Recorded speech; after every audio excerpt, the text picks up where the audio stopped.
amigos, ¿qué tal? ¿Cómo están ustedes? Tengan todos un excelente lunes, feliz comienzo de semana. Hoy 17 de julio de 2017. Bienvenido, Fidel. ¿Cómo estás? Muchas gracias, Darcy. ¿Cómo pasaste el día de ayer? Muy interesante. Por cierto, queremos desde Un Mundo de Economía, hoy lunes, felicitar a todo el pueblo del Táchira por la inmensa y fabulosa demostración de civismo democrático que hicimos ayer 16 de julio, con motivo de la consulta popular que fue convocada. De verdad que fue una feria, una fiesta electoral que demostró, entre otras cosas, que el tachirense y el venezolano quiere votar y quiere una solución democrática a la crisis política e institucional que estamos viviendo. Dicho esto, vamos entonces con la pauta de nuestro programa para el día de hoy. Darcy. Sí, en este segmento, sobre todo que está destinado a la noticia económica más importante, cabe destacar el descenso que viene presentando la producción de la estatal petrolera Petróleos de Venezuela, PDVSA, y en efecto, pues viene en picada cada vez más la caída de la producción del crudo venezolano, y esto pues afecta considerablemente, su impacto es muy negativo en las finanzas venezolanas, dado cómo están las finanzas venezolanas, dado también que la semana pasada se registró un descenso en las reservas internacionales, ya están por el orden de menos de 10 millardos, 9 millardos y tanto.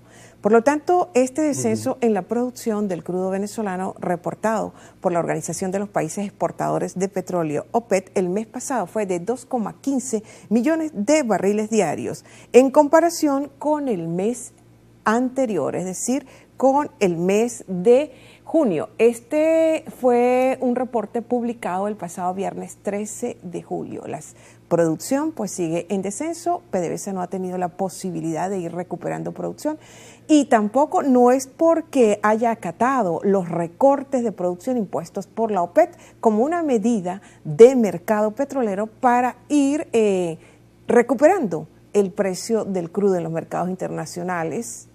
Es así, Fidel. Ahí está.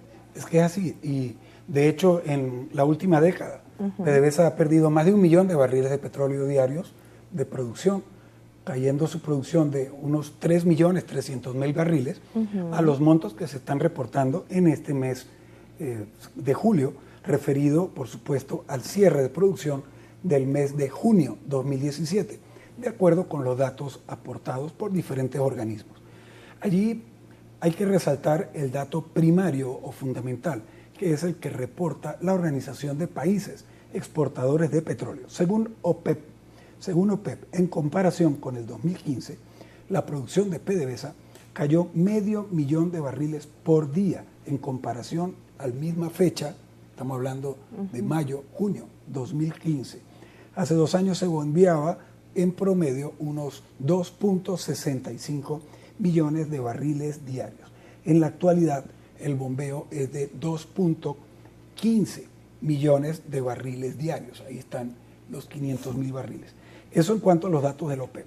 Sin embargo, hay otros organismos internacionales especializados en el tema energético que son muy importantes y que suelen ser, digamos, parámetros de medición. A ellos les llamamos entes o datos secundarios. Ahí están Petroleum Intelligence, una organización internacional, y la Agencia Internacional de Energía. Según ellos, PDVSA tuvo un bombeo o una producción de 1.95 millones de barriles diarios en el mes de junio. No llegamos ya a 2 millones de barriles, según Petroleum Intelligence y Agencia Internacional de Energía. De manera que estaríamos perdiendo mucho más de 500.000 barriles diarios de petróleo. Ahora, estos son datos que son muy importantes en consideración, Darcy y amigos, de que estamos hablando de un país cuya economía fundamentalmente se mueve en base a la producción y exportación de petróleo. Dado que somos un país petrolero, el comportamiento del rubro es fundamental. Entonces, Venezuela en este momento está exhibiendo unos indicadores delicados. Menos producción de petróleo, producto de exportación, dígase, entiéndase, petróleo con precio en descenso, estamos perdiendo precio en estas semanas, y además reservas internacionales también en descenso. Entonces el cuadro es muy difícil. Ahora, en ese ambiente vimos, por cierto, al presidente de la República hace 2 días en reunión con la gente de Halliburton. Halliburton es una empresa transnacional especializada en la perforación de pozos petroleros y todo lo que tiene que ver con esa rama, y que prestan ese tipo de servicios a industrias petroleras a todo lo largo y ancho del planeta. La reunión en Venezuela, evidentemente, tiene que ver con esto. ¿Será que PDVSA está cifrando sus esperanzas de incrementar la producción en cederle los contratos de perforación a Halliburton? Eso no quedó claro. Sí, es una buena interrogante, sobre todo esta reunión que tuvo el presidente Maduro esta semana que acaba de transcurrir con el presidente de Halliburton, que es una empresa que se encarga de todos los servicios referentes a lo que es la perforación, la completación y la conexión con pozos. Ellos en la reunión que tuvieron, el presidente de Halliburton planteó la posibilidad de hacer la conexión, no solamente del estudio de perforación y explotación de la faja petrolífera, sino también la conexión con otros pozos que están ubicados en el lago de Maracaibo y también en el estado Monagas. Sin embargo, habrá que ver porque depende también de la deuda que tenga el gobierno venezolano con esta importante empresa que data de más de 80 años respecto a estos servicios que ofrece. Sí, y además de las condiciones financieras para efectivamente poder acometer el pago de compromisos, por supuesto, que se asumen con Halliburton. Y aquí es importante resaltar que si la producción de petróleo y el bombeo de petróleo de Venezuela ha venido en descenso, es precisamente por eso, Darcy, porque se están perdiendo pozos por múltiples razones, por falta de mantenimiento, por impericia en el manejo de los mismos. Y lo cierto es que entonces los pozos dejan de bombear, cierran los pozos. Y para volver a poner el pozo en operación hay que perforarlo nuevamente. ¿Y cuánto cuesta perforar un pozo? Algo también muy importante destacar, Fidel, es que no se precisó si esta reunión del presidente Maduro con el presidente de Halliburton era asesorías y todo lo referente a la producción de la estatal petrolera, no, sino también con otras empresas mixtas a quien les puede ofrecer este servicio, repito, de lo que es perforación, de lo que es completación y conexión de pozos.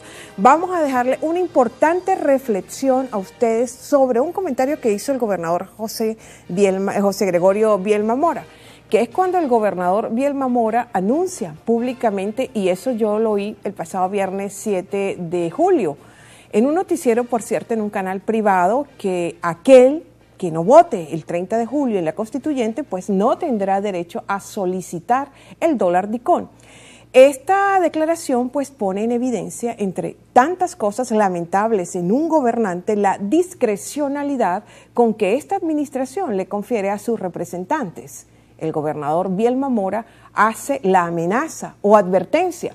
Bueno, es irrelevante que sea una o la otra, bajo el absoluto convencimiento de que nada le pasará en su carácter de funcionario, pues sus congéneres en el gobierno a menudo hacen lo mismo, y son esos comportamientos justamente, y vale acotarlo, los que le hacen daño irreparable a la imagen del oficialismo, logrando que se le perciba a través de sus voceros como un régimen de tendencia autoritaria.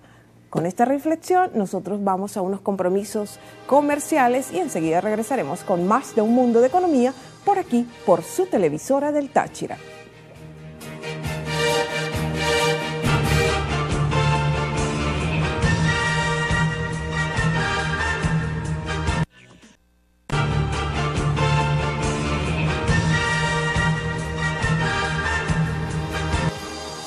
Bueno, esto es Un Mundo de Economía y continuamos con ustedes en este mediodía de lunes 17 de julio. A continuación, vamos al Diccionario Económico y Social y hoy les traemos a ustedes como término técnico para comentar y analizar la economía circular. Exactamente. ¿A qué se refiere este término? Ya lo vamos a ver.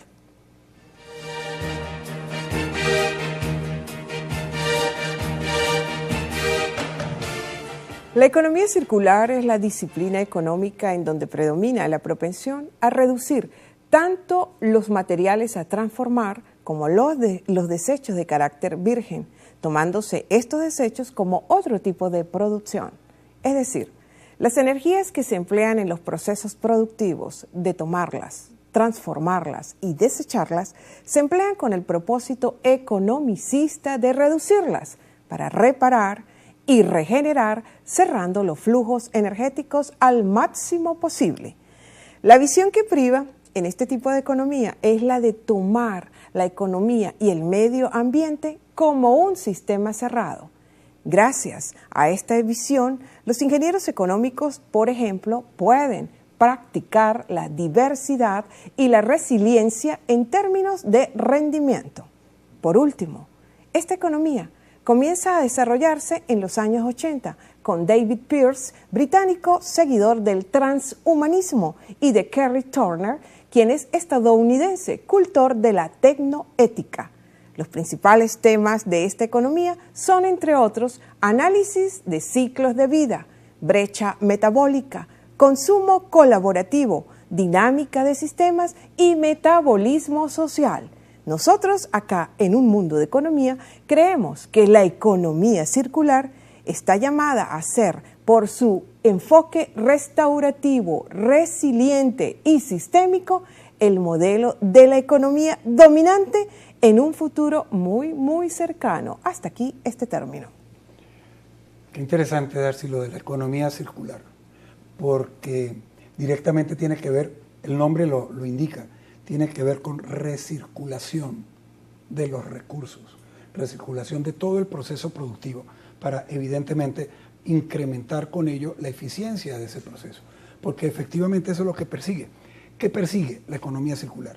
Preservar y mejorar el capital natural, o sea, el capital con el que se cuenta inicialmente para iniciar el proceso de producción, que no es solamente el capital monetario, ¿no? Ahí entra también, por supuesto, los recursos naturales, recursos naturales, etcétera.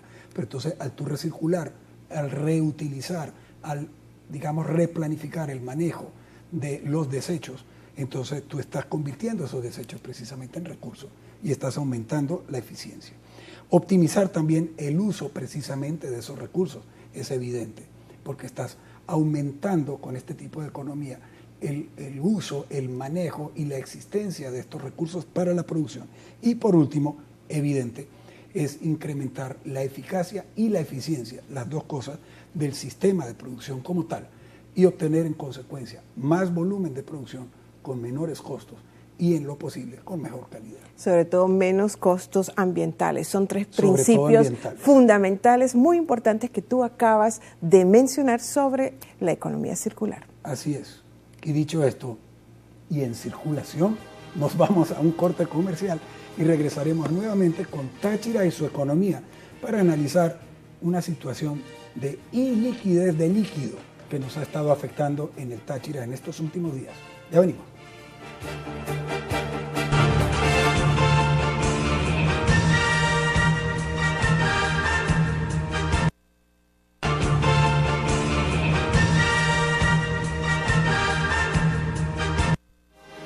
Continuamos con más de Un Mundo de Economía, en esta oportunidad con una importante sección, Táchira y su economía. Vamos a hablar sobre todo de los últimos 4 días que la ciudad se ha visto tan colapsada por las colas para echar gasolina. Fidel. Y bueno, sí, 4 días, no contando sábado y domingo, es decir, que y hoy ya empezaron a verse las colas. Los usuarios, los dueños de los vehículos altamente pues desesperados porque las colas se hicieron hasta, te digo, se triplicaron en muchas partes, en muchas gasolineras, pues hasta, y lo hicieron en sentido contrario a la vía, obstaculizando el paso vehicular y sobre todo esa molestia tan grande. Esto es parte del castigo por el líquido que falla tanto aquí en nuestra ciudad, el líquido como es el combustible, Fidel. La iliquidez del líquido. Sí. Podríamos llamarle a eso, porque no solamente existe la iliquidez monetaria. Oye, Fidel, me has puesto a pensar, porque son términos así es como increíble. El evento, por ejemplo, de la consulta que se hizo ayer, y se dieron resultados que ya estaban medidos como y manejados en una categoría que se maneja mucho en la sociología como el improbable positivo. Tú hablas de la iliquidez de un líquido, en este caso el combustible. Está bien. Y entran ahí tanto la gasolina, automotor para el transporte, para la movilización, como también el gas doméstico, porque están sometidos al mismo fenómeno. ¿Y qué es lo que ha estado pasando? Porque usted Darcy, mi persona, todos hemos sufrido durante los últimos días el avatar de esta situación del combustible. Prácticamente desapareció la gasolina de la ciudad. La inmensa mayoría de las estaciones de servicio tenían poca gasolina cuando la tenían para funcionar algunas horas expendiendo el combustible. Y gigantescas, nunca antes visto en esta ciudad y en el estado Táchira en general, colas para surtir gasolina. Todas las bombas tenían colas con extensiones que oscilaban entre 13, 17, 18 cuadras de extensión. De manera que las colas serpentearon y siguen serpenteando porque hoy está exactamente igual la ciudad, por cierto, pude verlo en trayecto hacia acá. De manera que las colas se serpentean por entre las calles, se entrecruzan las colas de una estación de servicio con la de una segunda estación de servicio o una tercera estación de servicio. Y las colas terminan en doble fila, en triple fila, en contravía, en supravía, en repervía, van y vienen por todos lados. El tráfico totalmente colapsado y la ciudad totalmente colapsada. Eso es lo que vimos este fin de semana. Ahora, ¿qué efectos tiene esto sobre la economía? Porque, ¿qué le queda a la gente? ¿Qué nos quedó a todos? O pones gasolina o trabajas. O trabajas o te quedas con el carro sin gasolina. Y eso es lo que sucedió. Entonces, todo el funcionamiento económico de la ciudad y del Estado se ha visto fuertemente impactado y reducido por esta situación, no solamente de las trancas en las calles, sino por el hecho de que simplemente no hay combustible. Entonces, el transporte colectivo se redujo a menos del 30% de las unidades porque no tenían gasolina. Y por ahí entonces iban todas las cosas. El comercio reducido, tuvieron que reducir horarios o simplemente no abrir. Lo propio ocurrió con la banca, con el sector industrial de la región, en fin. Y uno se pregunta, ¿por qué estas cosas, Darcy? Sí, se manejan dos versiones. Efectivamente. Y es que hemos estado visto y comentando, por cierto, fuera y dentro de cámara en el programa de hoy, puesto que, bueno, que el gobierno regional y los representantes de la Federación Nacional que expende el combustible, Fenegas, tanto gasolina como gas, informaron que desde el 1 de julio hasta el día 11 de este mismo mes en el que estamos, se logró despachar, pese a todos los obstáculos, la cantidad de 22.600.000 litros de gasolina al Táchira. Para transportar dicha cantidad, la Empresa Nacional de Transporte, ENT, propiedad de PDVSA, despachó 596 gandolas para abastecer más de 80 estaciones de servicio aquí en el estado Táchira. El gobierno y la empresa señalan que los retrasos en el cronograma de despacho se deben a las trancas que hace la gente y que dirige la oposición, impidiendo que llegaran al Táchira millones y millones de litros de gasolina y de metros cúbicos de gas para el hogar. Nos preguntamos, si el combustible llega en esas cantidades normales, ¿por qué escasea? ¿Responde esa escasez a criterios de estrategia política electoral de algún grupo interesado? ¿No importan los daños económicos que se le están impeliendo a la población y a la economía en general del Estado? ¿Es esto un castigo, como lo planteaba Darcy? ¿O es que hay por allí algunos otros negocios oscuros e inconfesables? Lo cierto es que se ha visto afectado no solo el traslado de combustible, sino también el de alimentos y el de las mercancías en general con destino a San Cristóbal y muy especialmente la actividad febril productiva de la industria, el comercio y los ciudadanos. Quizás de eso es que se trata todo esto, de afectarnos. Bueno, sí, amigos, y de esta manera nosotros hemos culminado la entrega de hoy, lunes 17 de julio de 2017. Les recordamos a ustedes que todos los programas de Un Mundo de Economía pueden verlos a través de YouTube, Un Mundo de Economía, y completo de nuevo a las 2 de la tarde. Así que todos muy atentos, ya saben que la economía es una cuestión de todos, que a pesar de sus complejidades y contradicciones, todavía la economía se puede pensar. Que tengan una feliz tarde, buen provecho.